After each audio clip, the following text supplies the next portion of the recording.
السلام عليكم ورحمة الله تعالى وبركاته. حياكم الله جميعا أينما كنتم مشاهدينا الكرام. وكيف ما عودناكم دائما كنحاول نعطيكم معلومات في المجال ديال الفلاحة. اللي سبق لي وعطيت جميع المعلومات في هذا الميدان هذا ديال زراعة البصلة ديال الماكينة، وغادي نأكد عليكم هذا الفلاح هذا زرع هذه البصلة ديال الماكينة، ولكن ارتكب واحد الغلط اللي هو كبير، حيت زرع هذه البصله ديال الماكينه في هذا الوقت هذا. وغادي تعرفوا معنا الغلط اللي دار هذا الفلاح، وشنو هي الزريعه المناسبه اللي يمكن نزرعوها، ووقتاش نزرعوا البصله ديال الماكينه اللي يمكن تعطينا واحد الانتاج اللي هو مزيان. نتوما ما تنساوش تدعمونا في القناه، جزاكم الله خيرا، وتابعوا معنا في الفيديو الى حتى الاخير. هذا الفلاح هذا اتصل بيا وجيت باش نشوف له هذه البصله ديال الماكينه. كما كتلاحظوا يعني خفيفه، البصله ما يهداش كلها، يعني قليل كتلقاها مخرجه حبه كما كتلاحظوا، هي حبه ها هي حبه، يعني الحبات خفاف ما خوياش. علاش؟ حيت هو زرع بكري، زرع في شهر 12. منين زرع في شهر 12 كيكون الجو بارد، ودابا شهر واحد تقريبا عندها شهر و15 يوم ولا شهر 10 ايام، ولكن ما دفعتش. علاش؟ حيت ماشي الوقت ديالها دابا، الوقت ديال الزراعه ديال البصله ديال الماكينه حتى لشهر 3، حيت البصله كتبغي الحراره.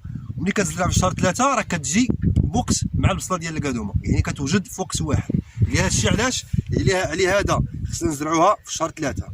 بالنسبه للزريعه هذه الماكينه، احسن زريعه ديال الماكينه اللي يمكن نزرعها وتعطيك الانتاج مزيان وهي زريعه ابريه. هاد ابريه هذه الزريعه ديالها مزيانه وكتعطي الانتاج مزيان وتخليك واحد المردود اللي هو زوين. ولكن هاد البصله زرعنا هاد البصله في هذا الوقت دابا كتنوض حتى الربيع بزاف. علاش؟ حيت الارض بارده، ودابا هذا الا بغى يداويها خصو يداويها تقريبا 3 الخطرات على الاقل. 3 الخطرات خص يدير لها الدواء ديال الطويوطو باش يقتل هذا الربيع هذا.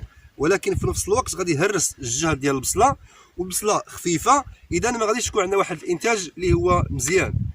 بالنسبه للزراعه ديال الماكينه الا بغينا نزرعوها، وسبق لي وقلت لكم بان الزراعه ديال الماكينه حتى الارض ما خصهاش تكون فيها الحجر. كما كتلاحظوا الحجر يعني البصله ما كتخرجش كلها.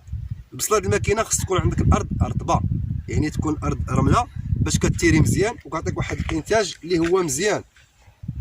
وان شاء الله مازال في شهر 3 ان شاء الله ملي تبدا الموسم ديال زراعه البصله ديال الماكينه غادي نعطيكم جميع المعلومات في هذا الميدان هذا. نتمنى الاخوان تكونوا استفدتوا معنا في هذا الموضوع ديال البصله ديال الماكينه. هذا كل ما يخص في هذا الفيديو. ما تنساوش تدعمونا في القناه، جزاكم الله خيرا، والسلام عليكم ورحمه الله تعالى وبركاته.